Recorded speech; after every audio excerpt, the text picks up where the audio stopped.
আসসালামু আলাইকুম বন্ধুরা, কেমন আছেন সবাই? আশা করি অনেক ভালো। আমি ডাক্তার ফাইজুল হক। আহ বন্ধুরা, আজকে আমরা খুব গুরুত্বপূর্ণ একটি বিষয় নিয়ে আলোচনা করব আপনাদের সামনে। আমরা যারা রোগী হিসাবে হোমিও চিকিৎসা নিতে চাই, তারা কিভাবে একজন ভালো চিকিৎসক নির্ধারণ করব।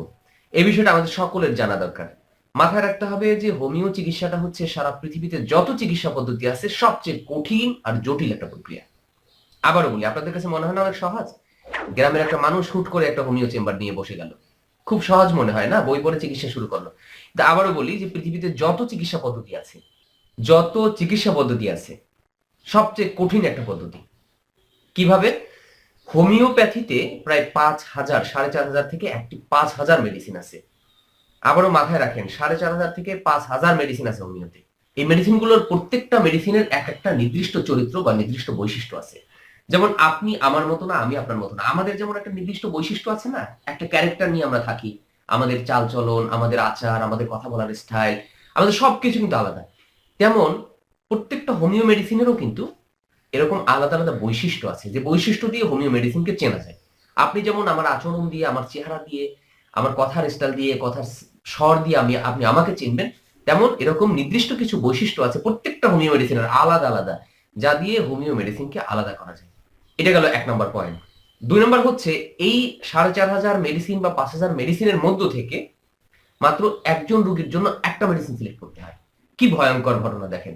এই যে প্রসেস, একটা মেডিসিন, এক রোগীর জন্য একটা মেডিসিন, এতগুলো মেডিসিনের লক্ষণ থেকে ঠিক রোগীর লক্ষণের সাথে যে মেডিসিনটা মিলবে, কি বলছি, এতগুলো ওষুধের লক্ষণের মধ্য থেকে, প্রায় 5,000 ওষুধের লক্ষণের মধ্য থেকে যে ওষুধের লক্ষণটা রোগীর লক্ষণের সাথে মিলবে, ওই একটা ওষুধকে সিলেক্ট করতে হবে। খুব মানে একটা ক্রিটিক্যাল অবস্থা। তো এই সিলেক্ট করার প্রসেসটাকে বলা হয় রেপার্টরি। আর আপনার কাছ থেকে যে লক্ষণটা সংগ্রহ করবে এটাকে বলা হয় কেস টেকিং। আপনি একজন ডাক্তারের কাছে গেলেন, ডাক্তারের কাছে যাওয়ার পরে ডাক্তার কি করবে? আপনার সমস্ত কিছু ইতিহাস, আপনার ঘুম, আপনার খাওয়া, সবকিছু আপনার কাছ থেকে জেনে নেবে। এই জানাটা হচ্ছে কেস টেকিং। উনি কেস টেকিং করার পরে হচ্ছে উনি রেপার্টরি করবে, মানে এই এতগুলো মেডিসিনের মধ্য থেকে একটা মেডিসিন সিলেক্ট করবে। তাহলে চিন্তা করেন যে কত জটিল একটা প্রসেস। এই একটা মেডিসিন সিলেক্ট একটু এদিক ওদিক হয়ে গেলে, ভুল হয়ে গেলে, এই মেডিসিন আর কোনোভাবে কাজ করবে না, কোনোভাবেই কাজ করবে না। এটাই হচ্ছে হোমিওর আইন, হোমিওর ল, বা প্রিন্সিপাল অফ হোমিওপ্যাথিক যেটা আমরা বলি, যে হোমিওর মৌলিক যে বিষয়টা হচ্ছে এটা। তো বন্ধুরা, এখন আমরা যখন হোমিও একজন চিকিৎসকের কাছে যাব, আমি তো অবশ্যই চাইবো যে এই চিকিৎসক যেন আমার জন্য পারফেক্ট মেডিসিনটি সিলেক্ট করেন। অনেকে কমপ্লেন করে যে আমি হোমিও ডাক্তার দেখাইছি, হোমিও ওষুধ তো খাইলাম 6 মাস, আমার তো কোনো রেজাল্টই আসে নাই। আপনার রেজাল্ট আসে নাই হয়তো বা এখানে হোমিওর কোনো দোষ নাই, এমন এই কারণে রেজাল্ট আসে নাই যে ওই ডক্টর ঠিকভাবে মেডিসিনটা সিলেক্ট করতে পারে নাই। তাহলে আমরা চিকিৎসার জন্য যখন ডাক্তারের কাছে যাব, এই বিষয়গুলো মাথায় রাখবো যে একজন ডক্টরকে আমার কেস টেকিংটা নিতে হবে, নাম্বার 1। 2 নম্বর হচ্ছে, সে আমাকে একটা মাত্র মেডিসিন দেবে। 3 নম্বর হচ্ছে, এই ডাক্তার একটা সঠিক মেডিসিন সিলেক্ট করার মতো যোগ্যতা সম্পন্ন হবে। তো এই 3টা বিষয় শুধু মাথায় রাখেন। অন্যান্য বিষয় তো আছেই, কারণ তারা পড়ালেখা করে আসছে, তারা রোগ সম্পর্কে জানে, সবকিছুই জানে। তো একজন হোমিও ডাক্তারের কাছে যাওয়ার জন্য তার ডিগ্রি, সে কি বিদেশ থেকে ডিগ্রি নিচ্ছে, না বাংলাদেশের সর্বোচ্চ ডিগ্রি নিচ্ছে, না সে ছোট ডিগ্রি নিচ্ছে, মানে তার পৃথিবীর সব দেশের একদম 50টা ডিগ্রি আছে কিনা, এগুলো দেখার কোনো দরকার নেই। আগে দেখতে হবে সে কতটা অভিজ্ঞ। অনেক ডাক্তার আছে প্রচুর ডিগ্রি আছে, কিন্তু ঠন ঠন মেডিসিন সিলেক্ট করতে সে পারে না।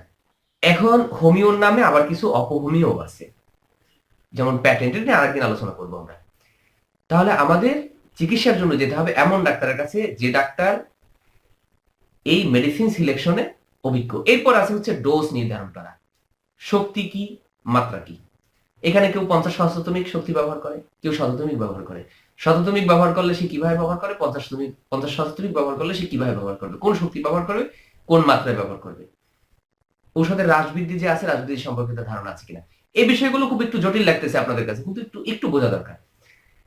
তাহলে আপনি কিভাবে বুঝবেন বলেন? আপনি তো ডক্টরকে জিজ্ঞেস করতে পারবেন না যে আপনি কি মেডিসিন সঠিকভাবে সিলেক্ট করেন কিনা। তাহলে বোঝার একটা উপায় হচ্ছে ঠিক আপনার এলাকায়।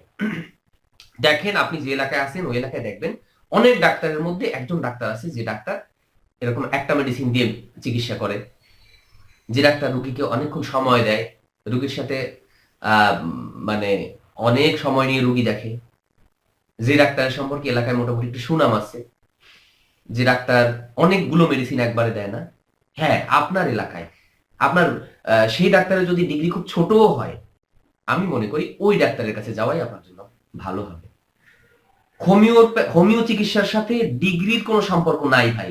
বিশাল বিশাল ডিগ্রি কিন্তু মেডিসিন সিলেক্টই করতে পারে না সে। এই ডিগ্রি দিয়ে কোনো লাভ নাই। হ্যাঁ, আমাদের বাংলাদেশে আছে অনেক বড় ডিগ্রি, অনেক ভালো মেডিসিন সিলেক্ট করে, আবার অনেক বড় ডিগ্রি তেমন ভালো মেডিসিন সিলেক্ট করতে পারে না।